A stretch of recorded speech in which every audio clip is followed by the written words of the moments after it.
LFC Daytrippers, brought to you by bookmakers.com.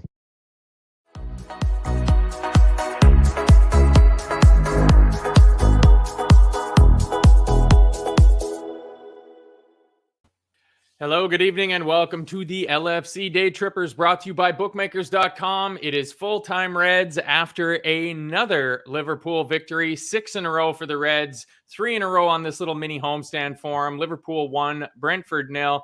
I'm your host, Matt, chair of the Three at the Back committee, joined by Kev. Kev, another routine victory for the Reds. Yeah, I don't think there was anything routine about that. That was a proper rear guard action, fight to the death, grind it out.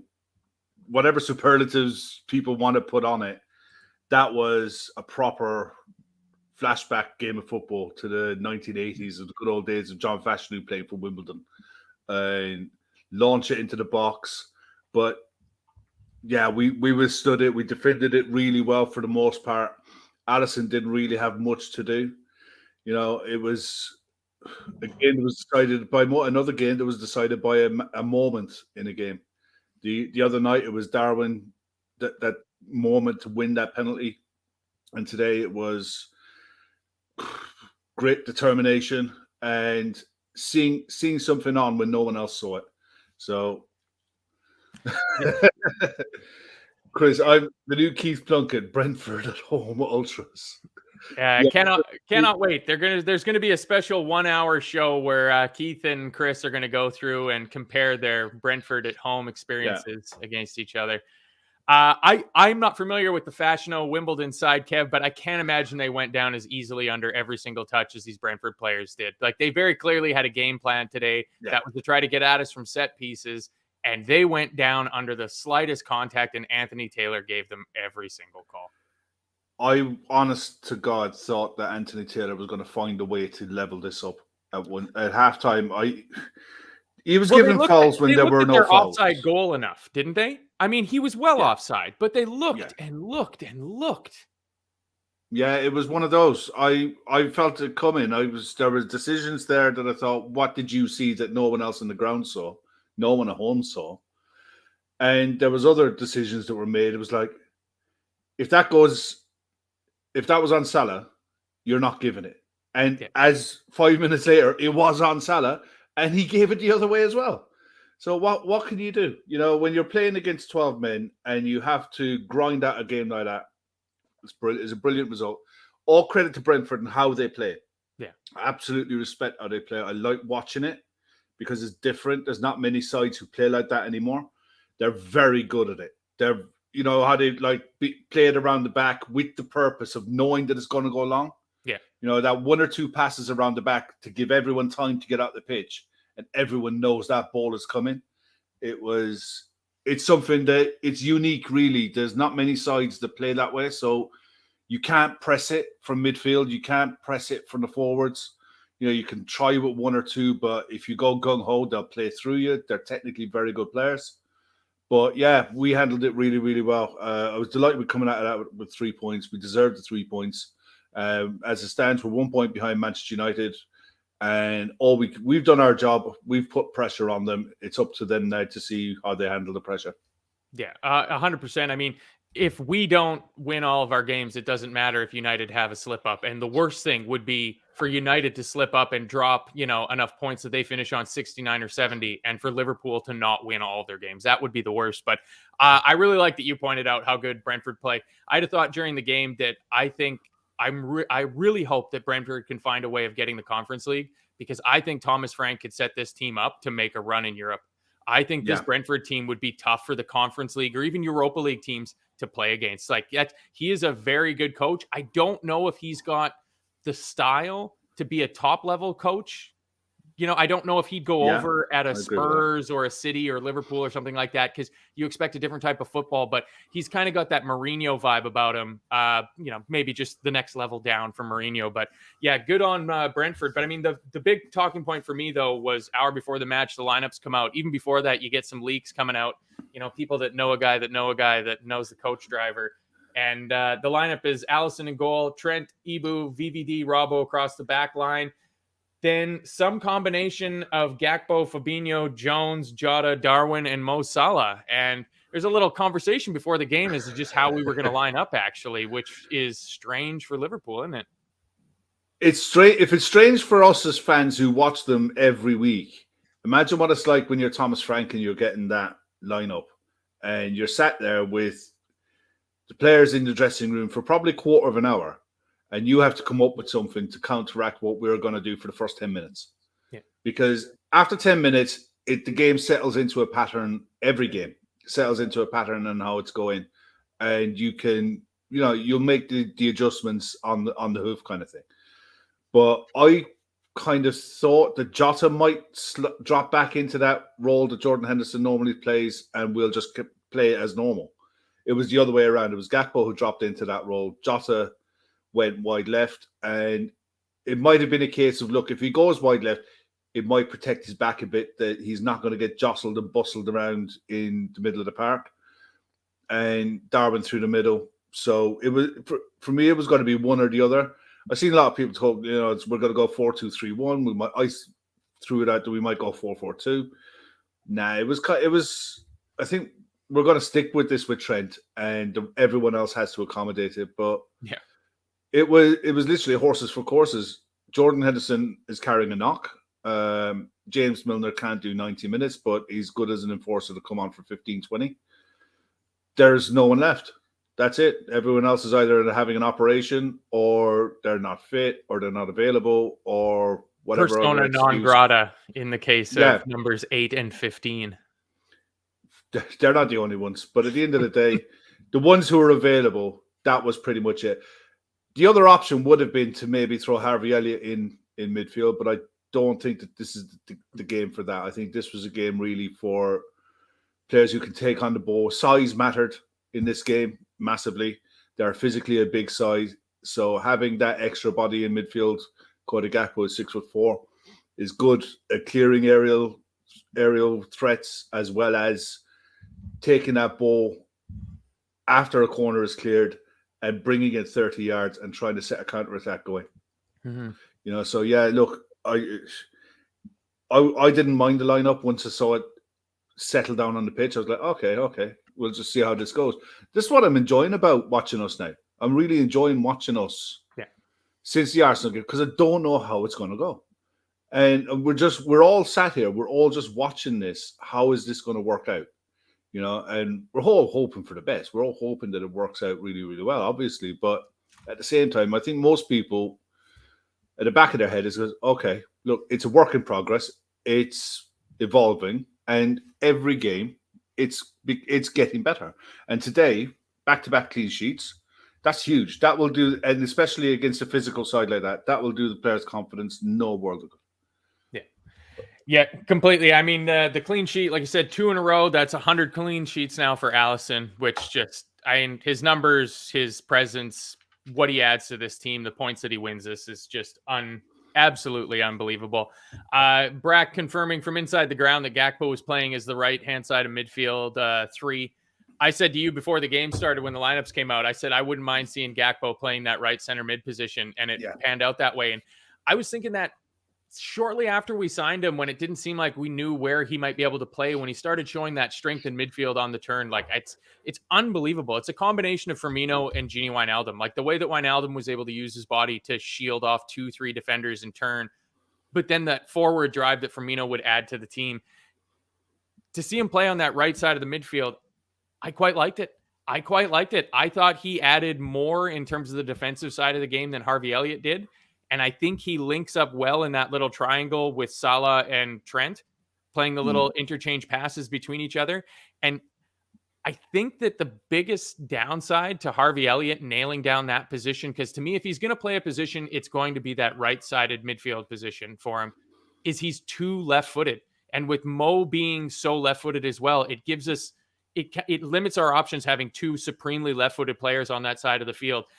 Having Gakpo there, oh man, he just continues to impress me. And honestly, Kev, I can see him making a transition into being a full-time midfielder. I think maybe when he's a bit older and a bit more experienced, but for now, I think he's a bit of a licorice all sorts.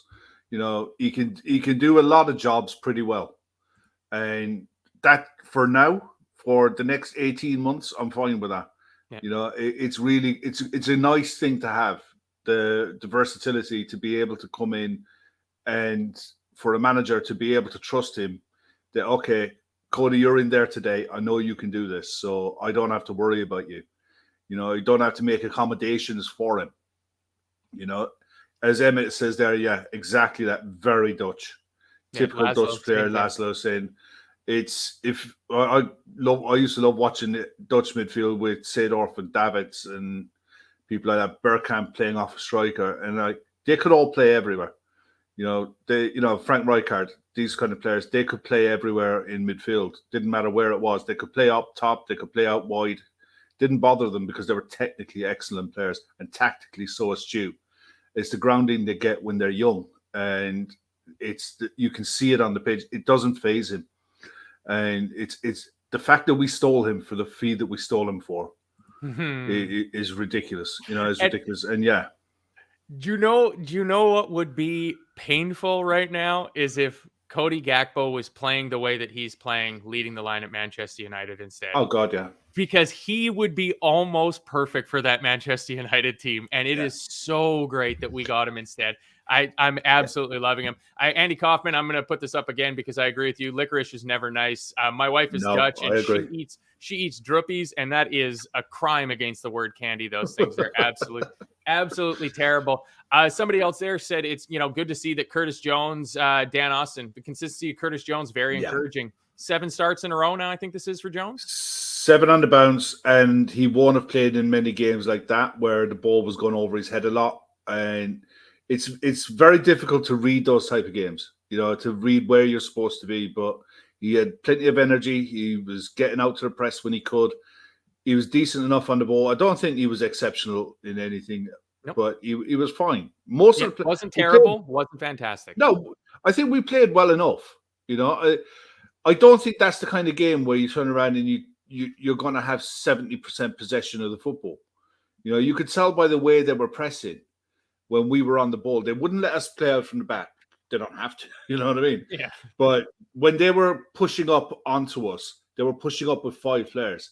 So, and the 2 wing backs were pushing out onto. It was almost man for man behind the front. Those 5 that were pressing. So Allison could, and he did it a few times. Allison went direct into midfield when Cody took the ball and turned and drove at players. That's the gamble that they take, that they trust themselves to be able to defend 1v1 against players. And the flip side of it is if you try to play out from the back against that kind of a press and you get it wrong, you get punished every time. It's no coincidence that they've scored nearly, I think, over 20 goals more this season than they did last season. Is because they've just got more goals from a variety of positions. Plus, Ivan Toney is lethal, and Brian Buemo as well is so physically strong on the ball. They're just very good at what they do. So it was different from us, and I'm glad we adapted to it rather than being bullish and try to say, okay, we're Liverpool. This is how we play. We adapted how we played today, and we needed to because we couldn't play our normal game. Our normal game we would have got beaten today, comfortably. Yeah, it showed a tactical maturity, I think, from Klopp and the coaching staff and the players to adapt to what was needed for the game. Because, I look through my notes, and the first note I have written down, 4 minutes, Virgil picks up a yellow card. Yeah, that shocked me. Poor tackle, late tackle, clear yellow card. But, now he's got 86 minutes to go, and he's on a yellow card. And by about, I think, halftime, maybe 50 minutes, we had Fabinho, Ibu, and Virgil all on yellow cards. Yeah. And there was never a risk of any of them going off. But they were all nonsense bookings as well. It wasn't a dirty game. It was a physical game, but it wasn't a dirty game by either side. And in fairness, that was a game today that didn't warrant any bookings for either side. It just wasn't a nasty game.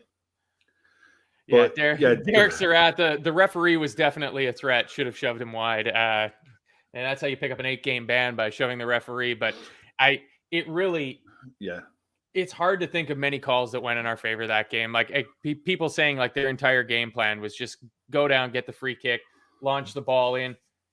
but they never really threatened from any of them, Kev. Like, there was never really a time, and I said to you before we came on that I felt it was very much like the Fulham game, where they had moments where, in theory, it was a threatening position or a threatening move, but it never really forced Alisson. Like, he didn't have to make a big one-on-one save, I don't think. Like, they had the ball in the net, but it was offside. So, I mean, David Mattis made the point that VVD's yellow was fair enough. It was. VVD, it was a fair yellow. I grant you that. It was a fair yellow. But at the same time, it wasn't like he went through the player, studs up, to do him or anything. He got the ball. Granted, he went through the player to get it. But, no, that's just by the by. But it was rare to see Virgil go to ground, especially in that position when the player had his back to goal and was going away. It was one of those positions on the pitch where you don't expect a referee, a centre back to lunge in like that, especially go to ground, especially Virgil. Yeah. But look, it was just a case of that's the intensity we needed to be at for the game. And from then on, I thought we were pretty disciplined. I thought more often than not, we were disciplined when we were on the ball. And we played okay in patches. I thought there was periods in the first half where we bossed it, where we were dominating the ball really well, created some really good openings. I mean, they were making an awful lot in the commentary about Darwin's chance, the one that Trent put that ball in over the top. But to me, that it's a great pass, and if you catch it right, it flies in the back of the net. If it squeezes off the side of your foot, you shin it wide. It's one of those, not an easy finish by any stretch of the imagination, but at the same time, he had time to take a touch and go around the keeper and slot it. It was he needed a bit of composure in that moment. But it wasn't there. But before that was when we opened the scoring. I think we opened the scoring. It was 13 minutes or something like that. Yeah, I got it down as 12 minutes. I mean, before we get there, I had two things I want to point out. The first is big happy birthday to Kevin Ball and yesterday Chris Brack from this parish, who were both at the game celebrating their birthdays. So happy birthday to both you fellas. I hope you guys enjoyed the game. Wasn't a legendary one by any stretch of the imagination, but it's always good to see a win. Yeah. One of these days I'll get to do that. 3 points. 3 points is 3 points at the end of the day. Clean sheets are a bonus. Exactly. And then the other thing that I need to mention is, of course, the show is brought to you by bookmakers.com, which is our partner for this season. They're helping us out, getting the show out to you guys all for free every day that we have a show for you. Head on over to their website if you want to put a little bet down, get the best odds, do a little bit of research, find out what you're putting your money down on. Of course, do it responsibly. Check out Gav's show on there every week on their YouTube channel. So 12 minutes in, I mean, Mo Salah takes a touch on the line to end up putting it in. But I mean, a great Henderson-like clip to the back post by Fabinho, finds Virgil van Dijk in all sorts of space, who centers it to Mo, balls in the back of the net. It was, I mean, he took the extra touch to make sure, and he battered it in. It was, I mean, there was questions about whether there was a possible foul by Virgil on, I think it was Brian Mbuemo, but it wouldn't. No, I think it was Tony. I mean, it's surprising that Anthony Taylor didn't give it, because he was giving that call all over the park. Yeah, but it was a good goal. It was a good finish, and we tried working that move a few times when we had a corner. Whoever the centre back was on that side of the pitch stayed up if they could. If there was an option to stay up, or a possibility that they might break down and get a second shot at the bite of the cherry, they stayed up. And that's where it came from. It was Virgil staying up. And the header across was brilliant. The keeper had no chance with it. The header across, keeper, it took the keeper out of it completely. And I think it was our left wing back, Rico Henry, did well to nearly get a foot on the ball, but Salah buried it. And that put him on level terms with Steve Gerrard, and in record time, in quick time, the guy is just smashing records left, right, and center. I think that's 100 goals now at Anfield. Yep, it's 30 goals for the season. Yeah, the fact that he's not an automatic choice for people in their team of the year selections as right winger, that Bukayo Saka is getting picked ahead of him in people's selection, just goes to show the standard that Mo Salah is being held to. Yeah. If you get 30 goals in a season, in a calendar year, in a season, from right wing. Again, it's obscene. It's absolutely obscene, and we just have to enjoy him while we have him now, because he's not going to get any younger. But it doesn't seem like the quality is going to drop off. He's absolute gold dust. He's one of the best players I think the club have ever had. Yeah, it's hard to put a proper value on somebody that puts the ball in the net consistently. It's like, as much as we might hate Harry Kane for all of his antics and going on and preferential treatment that he gets, the guy scores goals. And at the end of the day, goals keep you up. Goals win you titles. Goals get you into the top 4. And that's what you need. And Mo Salah does that. I mean, Roy Fitzgerald, I love this comment. He says, for the goal, the run of Salah is good to watch. He has the ball on the right, plays it to Fabinho. So when Salah scores, he's done a lot in order to get into that position after passing to Fab. And he's completely right. I mean, it almost looks like something off of the training ground, that move, like that sequence of passes where Mo plays it to Fabinho, starts to get into position to make that back post run as Fabinho loops it around to the other side. I mean, by the time it gets to Mo, there's no defenders. Like, the Brentford defenders are all at sea. It goes through that corridor of uncertainty, and Raya can't come off his line, and the defenders are too far away to defend it properly. That's a lovely goal for Liverpool. And I mean, I got Mo Salah in my fantasy team, so I'm very, very happy about that. I'm a little bit biased. Should have captained him. Got a little too cowardly and went with the popular choice of Erling Haaland for that. But I mean, yeah, really. Somebody here said that Brentford's pretty much only chance of the game was the free kick they had, where Ivan Toney put the ball just wide of the right post. Nice low driving free kick. It was a good effort, but I was worried there was a slight nick off. Jota put a lazy leg out. That could have gone anywhere. Anywhere. I think Alisson had it covered to the post, but even still, that's one of those things that you buy you buy a lotto ticket, you take your chance. Yep. And yeah, it was a good effort, but other than that, I mean, we could talk about the offside goal, and it was inches, but it was. And if Brian Mbeumo took it really well, did everything absolutely right, got ahead of Virgil, took it around Trent, slotted it really well, mistimed his run by a fraction, but Virgil made sure that he was off. Yeah. And that, to me, was just, given the pressure that he's under this season, given the context of the situation of the game, and the pressure at the time that we were under, and the amount of space Brian Mbeumo had to run into, that is some serious set of cojones to be able to just stop for that split second, right at the second the 1-2 was being played, because he was watching the player playing the pass, stopped, and then went. Unbelievable defending. And you'll see it. You'll see it online tomorrow, and it'll be, Brentford nearly scored, Virgil got done, and this and that. Nah. Anyone with an ounce of common sense, or who's ever played the game or even watched football in any kind of meaningful way, will see what happened. It was unbelievable centre-back play and supreme confidence in what he was being asked to do, and supreme confidence in his defensive partner next to him, that he wasn't going to play him on offside as well.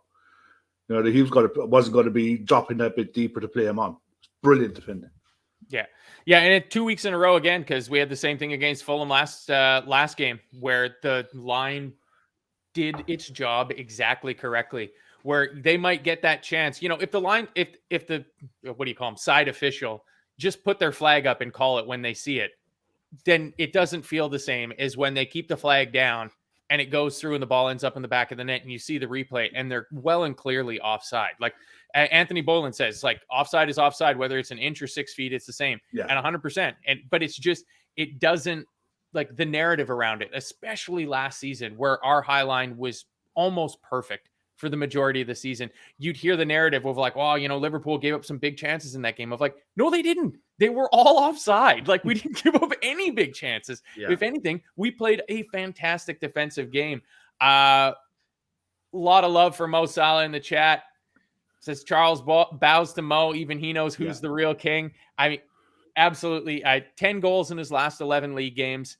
10 goals in his last 9 games at Anfield, 9 games at Anfield in a row where he scored. First Liverpool player to ever do that. I mean, Mo Salah just absolutely loves a record. You can just see it. Like, Mo just takes the record book out at the beginning of the season.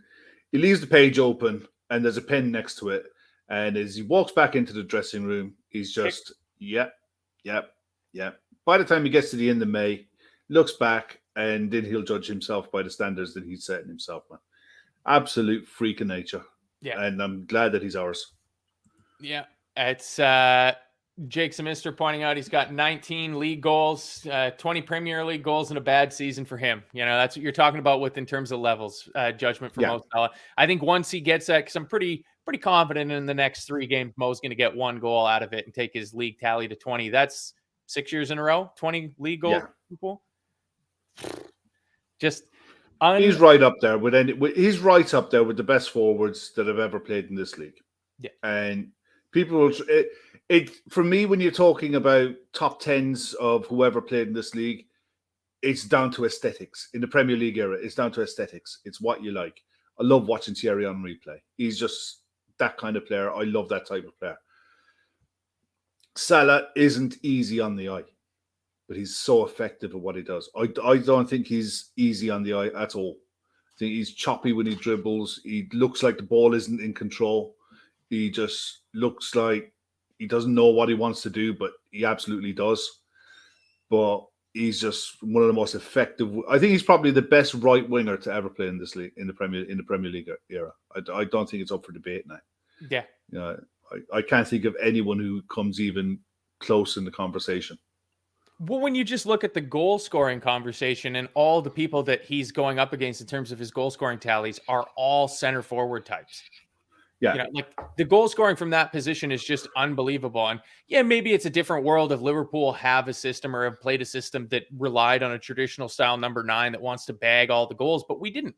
We played with Bobby Firmino, a guy that was willing to be a team player and only get, 10, 12 goals a season sort of thing if it meant the team did better.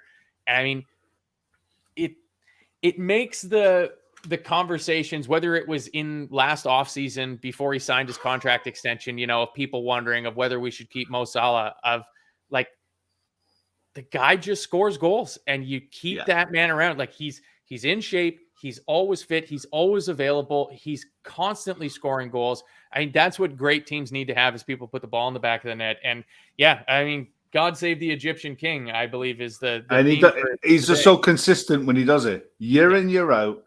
He's like the mill every day. I like that.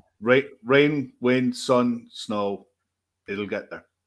You know, but at halftime, I got to be honest, I was nervous. I didn't think we could, the way we were going, and didn't make any changes. And I thought, seeing the first 5 minutes of the second half, I thought, I don't think we're not going to withstand this for another half. Someone somewhere is going to make a mistake. Someone's going to whack a cross in and get one right, or get a set piece right, or a long throw, or Anthony Taylor will see someone trip over their shoelace and give a penalty. Something will happen. But 49 minutes that second half lasted, and I don't think Alisson had to make a meaningful save. Off the top of my head, I don't think Alisson made a meaningful save in that second half. We were under pressure, but we stood up to it so well. Yeah, it felt like if we were under pressure, the pressure was mostly in the, 25 to 45 yards away from our goal, part of the pitch. It didn't we weren't constantly under the cosh. Like they end up getting towards the end of the game, kind of a string of set pieces, corners and stuff like that, where they can fire the ball into the box. But we defended so well on it. And I noticed this in the Fulham game, and I don't know if it's been happening before that, but I definitely noticed it in the Fulham game and today, is that Virgil seems to be drifting more towards the right side post on set pieces. He's not being central and left central place like you kind of expect the left of our center halves to be, is that he's allowing himself to drift deep, because we have to know by now that the vast majority of set pieces that teams are going to take against us, they're going to try to target putting the ball into Trent's side. And Virgil's just dropping in there and winning aerial duels. And I'm interested to see what the stats would bear out. I'm literally just going to find it now. I'm trying to feed you. I'm going to give an update on my favorite stat, though, which is that 538 has increased Liverpool's chances of qualifying for the Champions League. Again, we are now up to 17%. It was 12% 2 games ago. Okay. Like I put into the Telegram chat, listen to a little Creedence Clearwater Revival. Keep on chugling. We just keep going, baby. Well, keep going. Virgil had 10 clearances. Yeah. 4 headed clearances, 1 interception, 3 ball recoveries. Won 2 out of his 3 aerial duels. Committed 2 fouls in the game and was booked. See, that's what I mean. He committed 2 fouls in the game and was booked once. And the fact that he's got an assist. Not as many touches or passes as he normally would have. He only had 63 touches of the ball. Normally that's up closer to 100. Yeah. But even his long balls, there was a 40%. He was 2 out of 5. So we didn't go direct through Virgil that often. It was mainly through Alisson. But yeah, in general, his defending today was brilliant. Yeah. Pull it back really, around really because Jake Semister always reliable on throwing Jurgen Klopp's post-match comments up for us here on Full Time Reds. Jurgen talking about Mo Salah says, if anybody needs proof that Mohammed Salah is special, I don't know. That is not the case for anybody at Liverpool. He is one of the all-time greats. Obviously, he completely loves him. Jake follows that up asking, Kev, if United lost tomorrow and it was a point ahead with a game in hand for United, would it change your view on if we could get top 4? It's out of our hands. There's nothing we can do about it. This is the thing. We can all become we can hope for a day. We can hope, but it's the hope that kills you. It's one of those things like it's at the end of the day, they need 8 points from 5 games. Or 9 points from 5 games. And we have to be perfect between now and the end of the season. I think we'll do our job. I just think that they've got 2 soft fixtures in there. And 2 soft fixtures, and they'll probably pick up something else. Who are those soft fixtures? Wolves, who beat in-form Aston Villa today? Or that's a local derby. Who's getting all of their players back from a nasty bug, and they're going to want to play them into form ahead of a big European semifinal. Come on, Kev. Have some mate. You'll talk yourself into it, and it will break your heart. If it'll happen, it happens. The hope might kill you, but you're going to die by overdose. And if you're going to overdose on anything, let it be on hope. I mean, come on. Hey, look, man. I'm just looking at their fixtures now.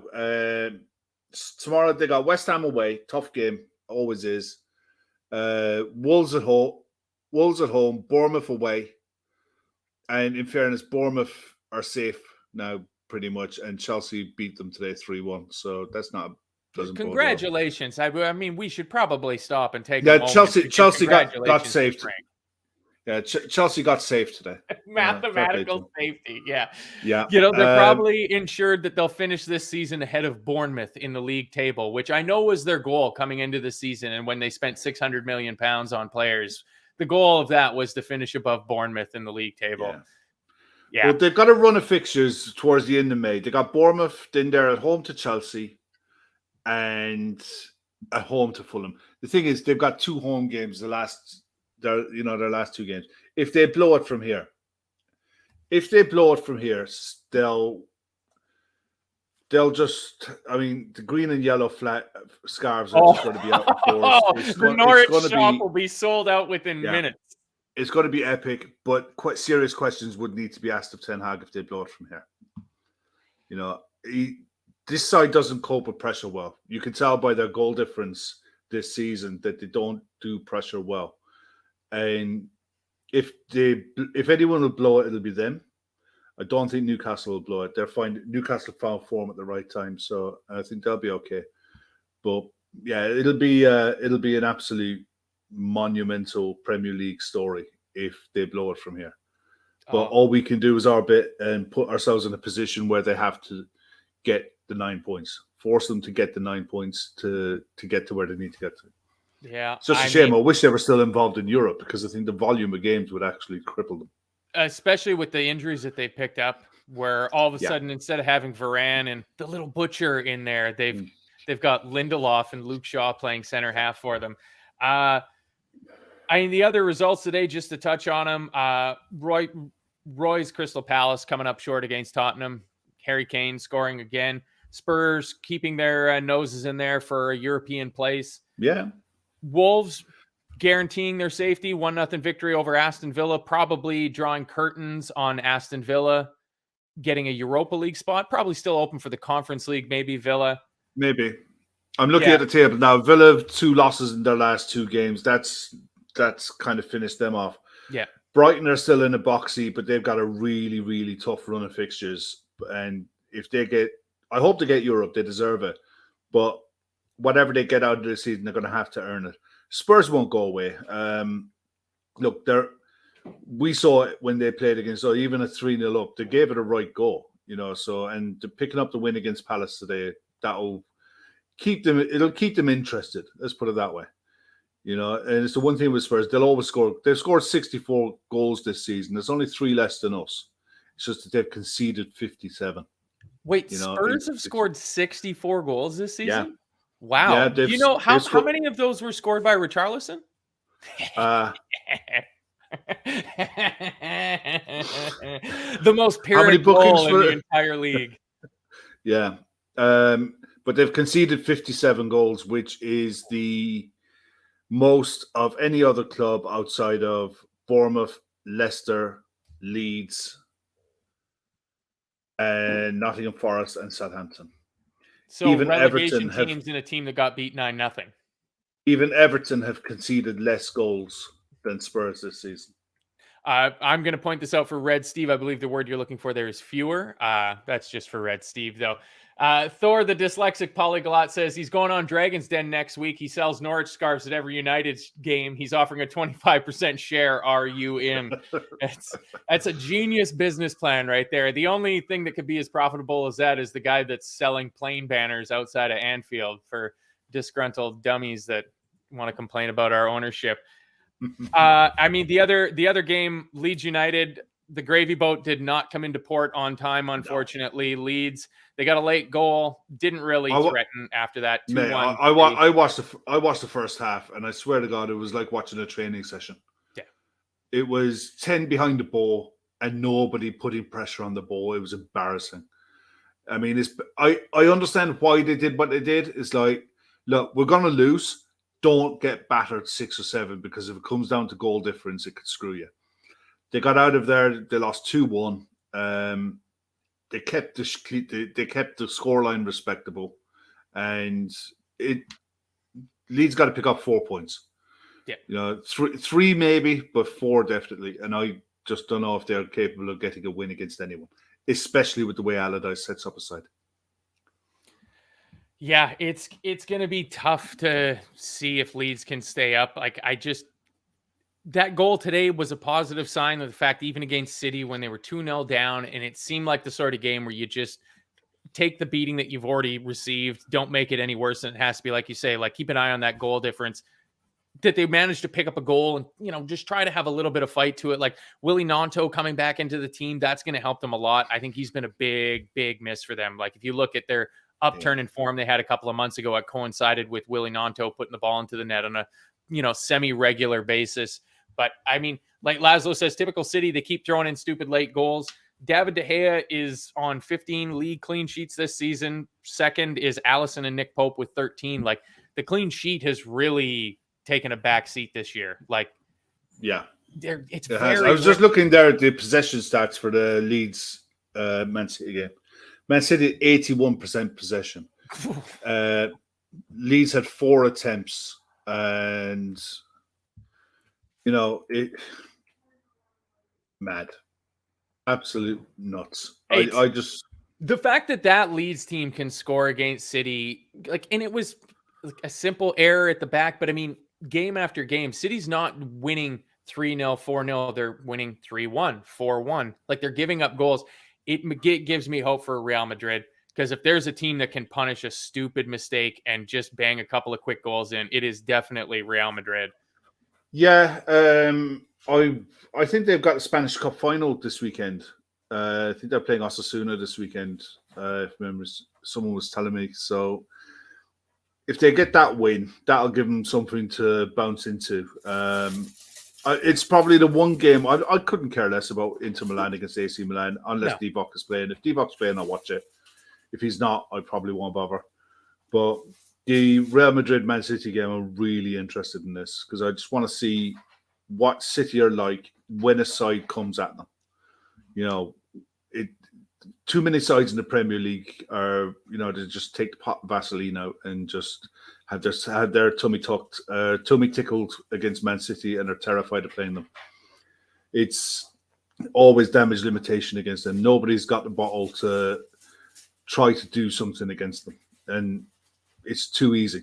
This league is becoming too many sides are sheep when they come to play against Man City. Too many sides are terrified of playing them. They talk about the strength and depth in the Premier League and all of that, but I'm not seeing it. They're going to get 95 points again this season, 90 plus points again this season, without even playing well. And they haven't played scintillating football. They haven't got you up out of your chair when you're watching something and saying, wow. They're still, I nearly fell asleep in parts of that first half. It was that boring. That's a Man City game for you. It is. And look, they're brilliant at what they do. They're a fantastic football side. They win lots, but they could bore you to tears when you watch them, and that's not anything to do with the money or the investment or anything like that. It's almost a case, and it's almost it's compounded for me because of the sides that they play the way they do. At least when they were playing again a couple of years ago, when they were playing against the likes of Crystal Palace, Leicester gave them awful trouble at times as well. It was because they set up so well to be able to get at them. So Leeds today were and it was for the first half that I watched, 10 behind the ball, don't come out of shape. And the City's 2 goals came from the edge of the box where Gundogan had so much time on the ball. It was ridiculous. It was amateur. It was you wouldn't see it in the lower leagues, what they were doing. Yeah. But it's no surprise really when you think about it. Leeds are into their third, fourth manager this season. Different styles, different ways of playing, different ideas of how they want to play. No wonder their brains are fried. Is the fact that they got away with 2-1. What I don't understand is how have teams that are, when they look at it on paper, when they're in their week or 2 weeks ahead of time building up for the City game, and coaching staffs will be doing their how are we going to plan to play against Manchester City? Did none of them see the film of when Southampton played City in the Cup and played them off the park? Southampton is, I don't think in any world you could say that a combined 11 of Southampton against Manchester City would have a single Southampton player in it. No. And yet Southampton played them off the park that day. And it wasn't a ridiculously weakened City side where they put out half of their under 23s or something like that. They put out a proper, mostly full strength Manchester City side against Southampton. And Southampton took the game to them and beat them easily, deserved to win. Like almost played them off the park, which is insane to say because nobody plays, Pep Guardiola's Manchester City off the park. That's just the way they dominate football games. But the idea that you can just park the bus against City and come out with any sort of result, Allardyce might not be as smart as Allardyce thinks he is. Yeah. In years gone by, you could get away with it because of the strikers that they had. But when you've got a striker like Haaland, who occupies centre-backs the way he does, and he's so quick, he's lightning quick, and he's so strong in the air, that this is why they bought him. Yep. And didn't go for Harry Kane or didn't, it was telling when they looked at Harry Kane, they decided what price they were willing to go with him on, and they walked away because he just wasn't worth the money that was being quoted. And you can see why, it's obscene what they're paying Haaland, but you can see why they're paying it. Yeah. But it's enough about him. Fuck him. Yeah, absolutely. It's 4 games to go for pretty much all the teams in the league now as we get halfway through this game week. City's got a 4-point lead at the top. I think it's almost... There's a game on tonight, isn't there? What's that? Is there a game on that? No, I don't think so. Or is that tomorrow night? I think it's tomorrow. There's a couple games tomorrow, and then because apparently nobody works on Mondays over there, there's 3 games on Monday. Start at 10 o'clock in the morning for me. Monday is a huge day in terms of the relegation. The 3 games on Monday, you got Fulham hosting Leicester, Brighton hosting Everton, and Nottingham Forest hosting Southampton. So, unfortunately, it's not a bank holiday in Ireland, so I'll be in work for the first 2 games. Yeah, I mean, the first game for me starts at 10 in the morning. That's ridiculous. How am I supposed to watch a game at 10 a.m. on a Monday? Will you be able to stream to get that on the radio?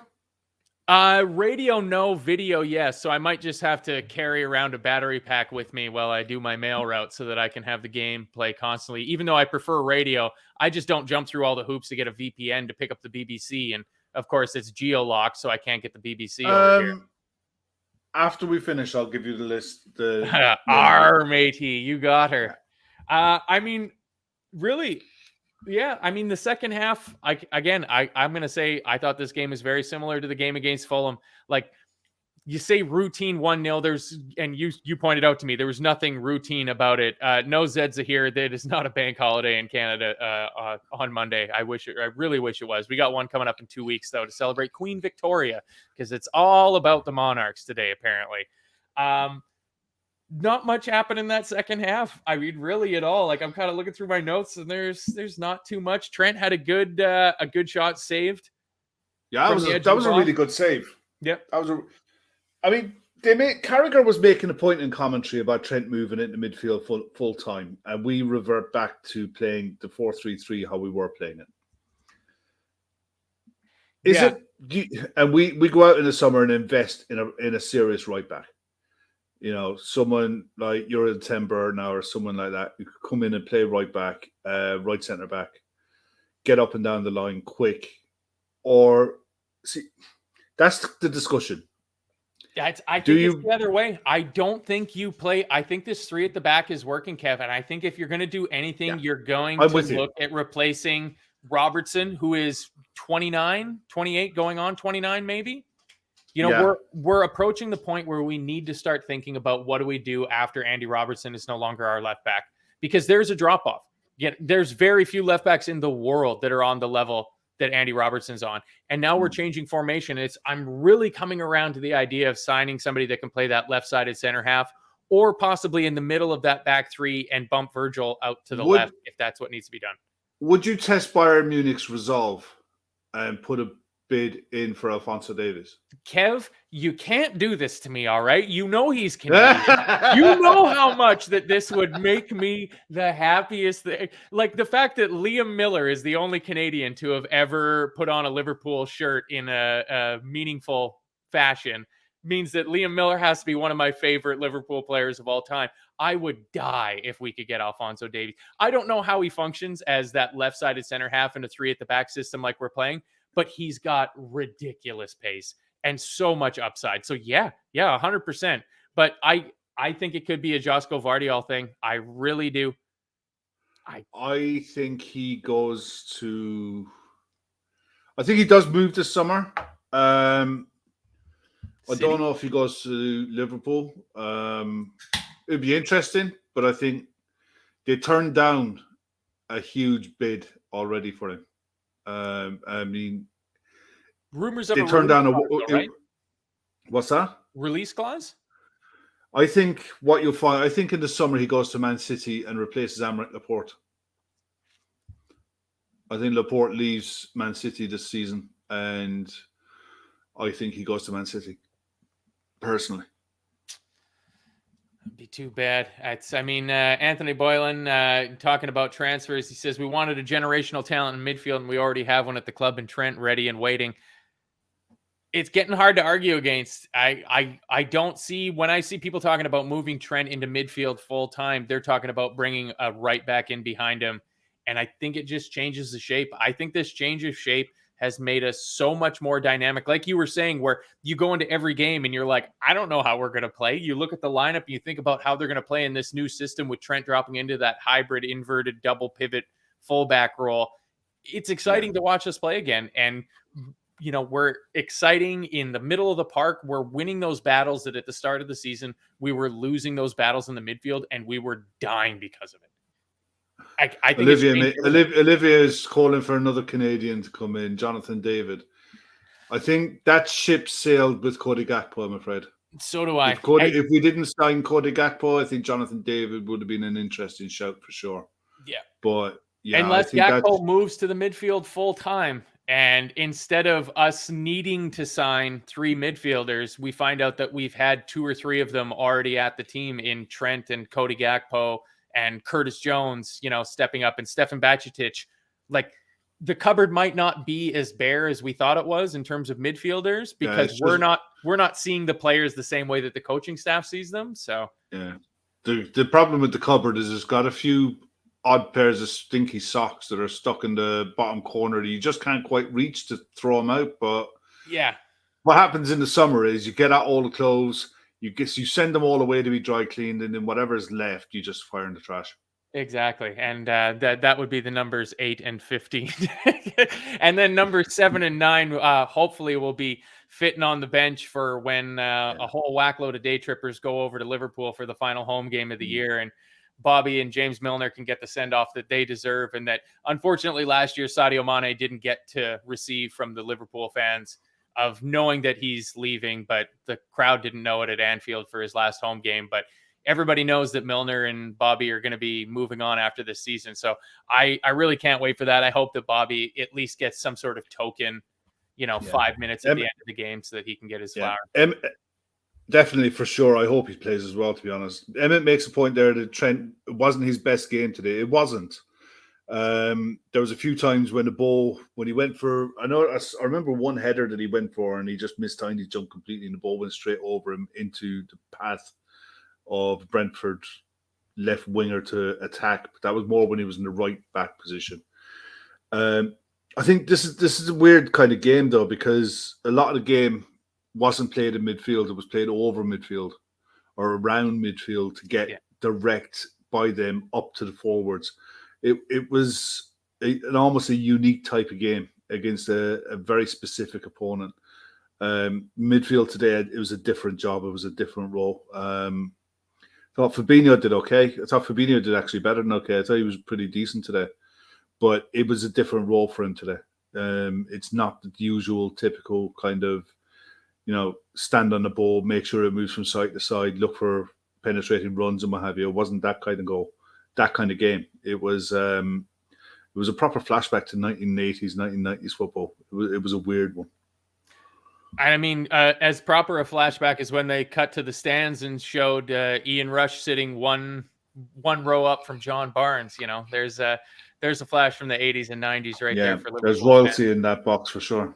Yeah, it's no doubt, and it was definitely the King's Day. It was a pity they didn't show. I didn't see any shots of Dalglish at the game today. That would have been. No, I didn't see any, but I'm pretty sure he was probably there.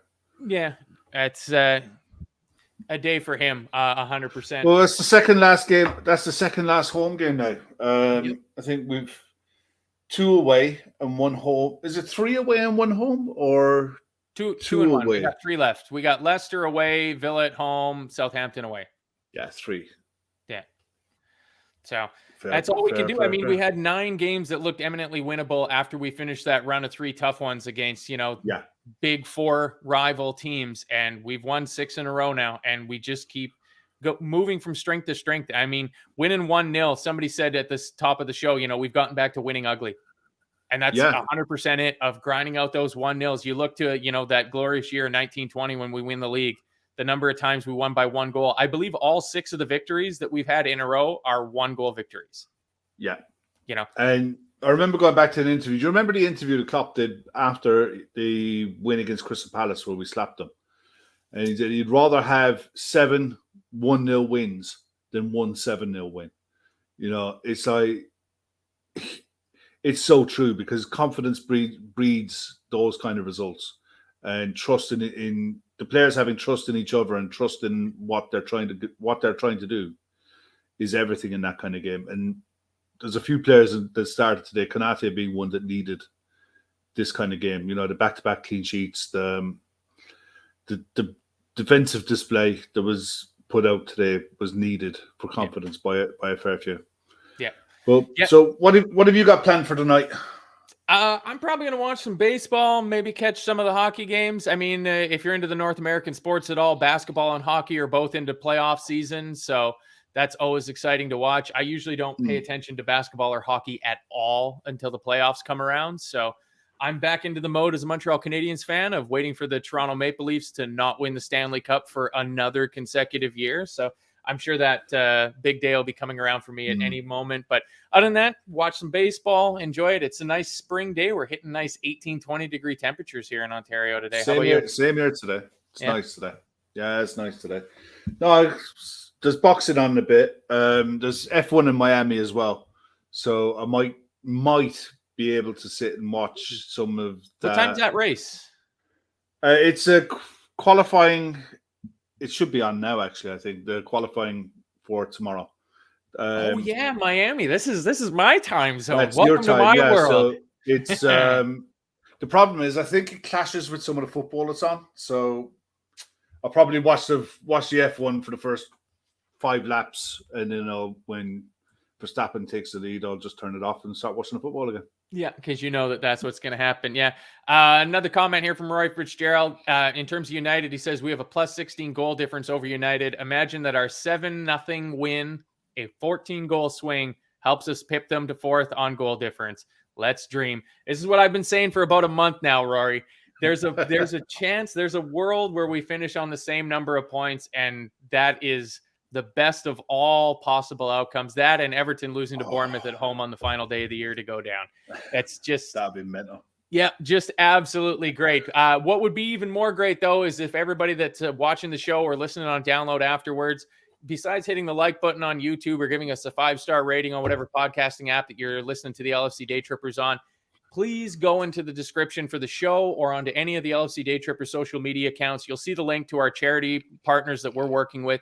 The 12 women from the Dublin GAA club that are running the Dublin Marathon, raising money for breast cancer awareness. We partnered up with them for the rest of this season to try to get them through to their fundraising goal. They're willing to train for a marathon, so it's pretty simple for us to help them out.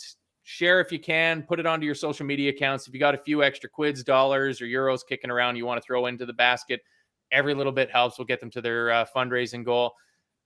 Gav and the golf day, he's getting, down to 5-6 weeks left until golf day. Yeah, there's not long left. So if anyone's interested in sponsoring a tee hole, a tee box, spot prize in a raffle, anything that can contribute to making money for this charity, anything at all, email lfcdaytrippers@gmail.com and Gav will get back to you. Yeah, 100%. Anything else before we get out of here, Kev? Nah, the boys will be back tomorrow night at 10 o'clock and they'll have a more in-depth review of today and what's going forward for the next few games. We have a nice break now. We don't play now until next Monday night week. So yeah, that's right. We got Monday. Yeah, we have a 9-day break, which in fairness is good because we'll be able to get a few players back, get players right and fit, give them a few days off. They've played a lot of football in the last few weeks, so that'd be good. The break won't do them any harm. 3 more games to go. Let's just get these 3 games won. Yeah. And then, of course, Fatback 4 on Sunday night is normal. But then Monday, that could be the funnest winners and losers show of the entire year, given the stakes that are on for the games that are on Monday. So those 3 relegation adjacent games that are being played on Monday will finish up, and then Gav will be going live with winners and losers on Monday evening. And it could be almost settled. If certain results fall certain ways, the relegation chips are starting to fall into place because we are just simply running out of games here. So, but Liverpool did what Liverpool needed to do. Hosted Brentford at Anfield, finished 1-0 to Liverpool. Mo Salah scores again. We keep marching on. 3 more games to go. So thanks for joining us on the LFC Daytrippers Full-Time Reds. I'm Matt. That's Kev. Brought to you by bookmakers.com. See you guys next game.